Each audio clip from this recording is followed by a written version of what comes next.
aujourd'hui je vous retrouve pour faire les fameux bilans d'écriture de 6 mois et on va faire le bilan de été-automne 2020. Donc si jamais vous savez pas trop ce qui se passe, en fait je fais des bilans d'écriture tous les 6 mois. Je trouve que 6 mois c'est une bonne période, enfin pour moi selon mon rythme d'écriture, de relecture, etc. pour me permettre de faire des choses, de me mettre des objectifs. Voilà, 6 mois, c'est pas trop long pour que je m'y perde, mais c'est pas non plus trop court pour que j'ai pas assez de temps de faire les choses. Tiens là, je suis en train de le canapé du monsieur du Airbnb, c'est pas grave. Des goals centrés sur l'écriture, les premiers jets, la relecture, les bêta-lectures, enfin vraiment tout ce qui touche à l'écriture. Alors, pour donc ces 6 mois, je voulais écrire 2 livres. Mon rythme quand je suis 100% premier jet, souvent j'écris 2 livres en 6 mois parce que je fais un livre en 3 mois, mais là j'ai pas privilégié ça, aussi parce que j'avais une panne d'écriture entre mars et juillet quoi, du coup j'avais aucune idée de livre, donc du coup à la place de me concentrer sur des premiers jets, et ben je me suis concentrée sur de la relecture, correction, bêta lecture. Du coup je n'ai pas écrit 2 livres, mais j'ai écrit un livre et c'est déjà super, donc vous savez de qui on parle, la bonne direction, je l'ai fini la semaine dernière. Et donc je me mets les points parce que 2 livres c'est vraiment si jamais j'ai une trilogie en cours et que les livres s'enchaînent.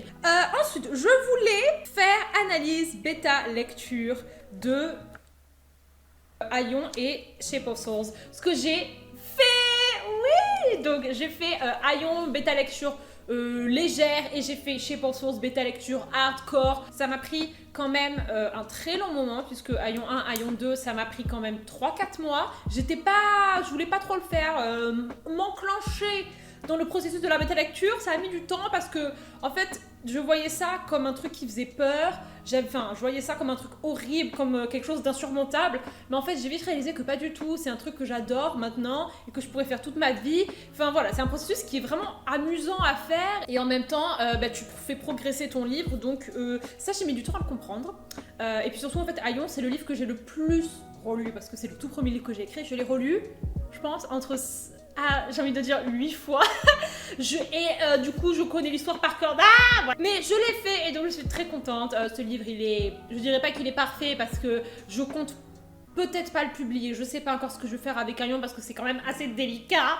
Mais voilà, là j'en suis fière. Il est abouti, il est lisible et à voir qu'est-ce qui deviendra dans le futur. Et pour les Shape of Souls, donc il y en a 2, Fuite de l'univers, Public imaginaire. J'ai fait ça cet été, donc entre juillet et septembre. Meilleur processus, hein, vous le savez, j'en ai déjà parlé 45 fois, mais voilà, c'était vraiment un super moment avec ces livres-là. Je les ai un petit peu redécouverts parce qu'il y en a qui sont assez proches de moi. Des fois je les adore, des fois je les déteste, ou vous savez, c'est un petit peu une relation hyper fusionnelle. J'avais l'œil extérieur de ma bêta lectrice dessus, et donc franchement, elle m'a rassurée, elle m'a montré ce qui allait pas, elle m'a dit ce qui allait, elle m'a permis de faire les modifications qu'il fallait. Et maintenant ils sont prêts, ils sont très prêts ces livres. Juste une dernière relecture pour être certaine qu'il y a tout qui va parfaitement.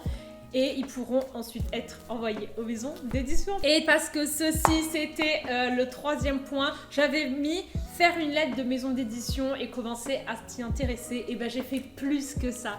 J'ai fait plus que ça puisque j'ai commencé la rédaction de mes lettres d'envoi. Avec donc tous les résumés, les synopsis, j'ai fait une vidéo, petit vlog sur une journée dans laquelle je vous emmène avec moi en train de faire ces lettres-là. Et voilà, donc j'ai sélectionné ma maison d'édition. Il ne manque plus que je fasse les relectures finales, que je fasse un petit check dans ma tête de me dire Estelle, c'est concret, ce que tu fais là, est-ce que tu es ok ou pas de te lancer dans cette nouvelle aventure? Et après, je pourrais cliquer sur envoyer. J'aimerais faire ça avant 2021, donc décembre, peut-être début janvier 2021. J'avais aussi mis reprise de Distillin.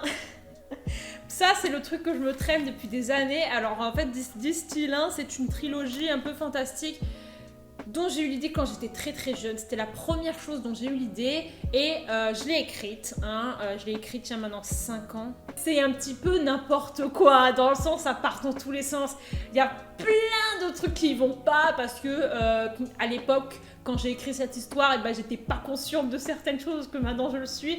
Et du coup, je voulais peut-être le relire, histoire de peut-être déjà enlever ce qui était absolument affreux et revoir certains passages. Mais en fait, j'ai pas eu le temps de le faire. Et je sais pas si j'ai envie parce que oui, c'est une histoire qui me tient à cœur, c'est quand même une trilogie que j'ai écrite, qui est finie, avec une histoire qui est sympa, mais en fait, ça demande tellement de boulot. Je sais pas si j'ai la foi de faire ce boulot pour un truc que dans tous les cas, je compte pas forcément publier parce que j'y vois pas trop l'intérêt, c'est plus un truc, un petit délire personnel que j'ai entre moi et la moi enfant, quoi. Donc voilà, ceci était donc les goals que je m'étais mis, et je vais dire qu'en plus de tout ça, eh bien j'ai commencé la bêta lecture de Concord Discordia, donc je suis en avance sur mes bêta lectures, je suis super contente. Donc là, Concord Discordia, en fait, ça s'annonce très corsé, les amis, parce qu'il faut que j'insiste sur certaines choses. J'ai complètement repris le début, j'ai modifié des passages, j'ai ajouté des scènes, j'ai enlevé des scènes, pour que l'histoire, en fait, n'ait pas trop le même angle d'attaque. J'ai aussi du coup imprimé en papier, en physique, les nouvelles versions parce que je pouvais pas m'en empêcher, donc des livres que j'ai bêta lus, donc Aion 1, Aion 2, chez Pour Source 1, chez Pour Source 2, qui sont chez moi, et je les ai imprimés chez Cool Library, voilà. Et c'était tout pour les choses que j'ai réalisées durant ces 6 mois, c'est déjà énorme. Donc en bilan, on a fait un premier jet, on a bêta lu, corrigé, repris 4 livres et on est sur la 5e bêta lecture correction et on a commencé à préparer des lettres d'envoi aux maisons d'édition. Maintenant, ma partie préférée, on va se mettre des goals pour hiver-printemps 2021. Donc, premièrement, je veux en avoir fini avec les bêta-lectures de toutes les analogies. Et je veux vraiment qu'ils soient solides, mais vraiment la solidification intégrale. Ensuite, je veux avoir envoyé les Chez Pour Source en maison d'édition et je veux être publié, ma mène. Je veux vraiment ne pas me mettre des gonflés et l'avoir fait. Et si, je sais pas combien de temps ça met ma maison d'édition que j'ai sélectionnée, Bookmark. Dites-moi combien de temps vous mettez à envoyer les réponses. Et ensuite, je ne compte pas écrire un nouveau livre.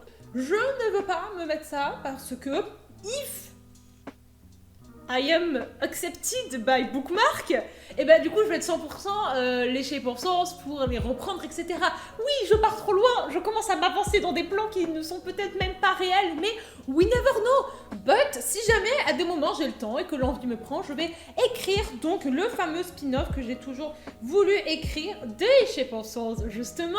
Je l'appelle ça la chute de l'imaginaire ou le public de l'univers. Je sais pas encore quel titre est le mieux. Chez Pour Source, mais du point de vue de Esme et Joshua, et en fait ce serait qu'un seul livre avec leurs 2 points de vue alternés. Je vais pas tout refaire parce que ça sert à rien, mais juste 2-3 scènes que moi je sais qui se sont passées, mais que du coup vous ne savez pas parce que vous n'avez pas eu leur point de vue à eux. Voilà. Donc ça c'est quand j'ai le temps, quand j'ai envie, me faire un petit kiff, on sait pas, pendant les vacances et tout.